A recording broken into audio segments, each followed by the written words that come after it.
हमारी खुदावंद यीशु की अंजील मुक़द्दस मत्ती के मुताबिक उसका 11वां बाब 28 से 30 आयत तक। एक दिन यीशु ने लोगों से कहा, ऐ सब थके मांदो और बोझ से दबे हो, मेरे पास आओ, मैं तुम्हें आराम दूंगा। मेरा जुआ उठा लो और मुझसे सीखो, क्योंकि मैं हलीम और दिल का फरोतन हूँ, तो तुम अपनी जानों के लिए आराम पाओगे। क्योंकि मेरा जुआ नरम और मेरा बोझ हल्का है। पाक कलाम के पढ़े और सुने जाने पर खुदावंद की बरकत हो, खुदा का शुक्र हो। अजीज दोस्तों, आज के कलाम में हम सुनते हैं, ए मेहनत उठाने वालों और बोझ से दबे हुए लोगों, सब मसीह के पास आओ। यीशु के पास आने के लिए इंसान को इकरार करने की ज़रूरत है कि मैं गुनाह के बोझ तले दबा हुआ हूँ।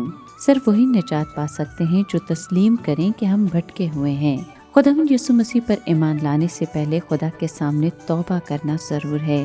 मैं तुमको आराम दूंगा। गौर करें कि यहाँ आराम एक बख्शिश है। हमने उसे कमाया नहीं, ना उसके हकदार हैं। ये निजात का आराम है जो इस हकीकत को जान लेने से मिलता है कि यीशु ने कलवरी की सलीब पर मखलसी और कफ़ारे के काम को पूरा किया।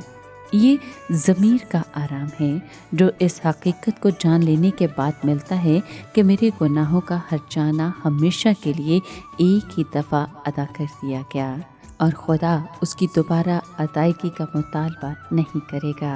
अब दावती निजात खिदमत में बदल जाती है। मेरा जुआ अपने ऊपर उठा लो, इसका मतलब है कि उसकी मर्ज़ी के ताबे हो जाना, अपनी ज़िंदगी का कंट्रोल उसके सुपुर्द कर लेना। मुझसे सीखो। जब हम ज़िंदगी के हर शोबे में उसको मालिक तस्लीम करते हैं तो वो अपनी राहें हमें सिखाता है। मसीह यीशु कहता है कि मैं हलीम हूँ और दिल का फरोतन। यहाँ फरीसियों के साथ तकाबुल नज़र आता है। वो सख्त और मगरूर थे। सच्चा और हकीकी उस्ताद हलीम और फरोतन होता है। जो उसका जुआ उठाते हैं वो कम तरीन जगह कबूल करना सीखते हैं। ईमानदार के लिए मोहलिक गलती ये है कि ज़िंदगी के बोझ को अकेले ही उठाने की कोशिश करे। खुदा का कभी इरादा नहीं था कि इंसान अपना बोझ तन्हा उठाए, इसलिए मसीह जुए का जिक्र करता है। जुआ गर्दन का एक ऐसा साज है जो दो के लिए होता है और खुदावंद खुद कहता है कि उनमें से एक मैं ही हूँ। वो हर तल्ख और तकलीफ दे मुशक्क़त में हमारा शरीक बनना चाहता है।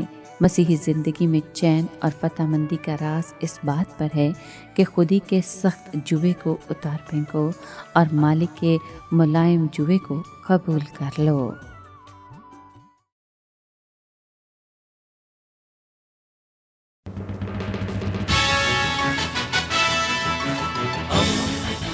दोस्ती का पैगंबर, रेडियो वेरितास एशिया।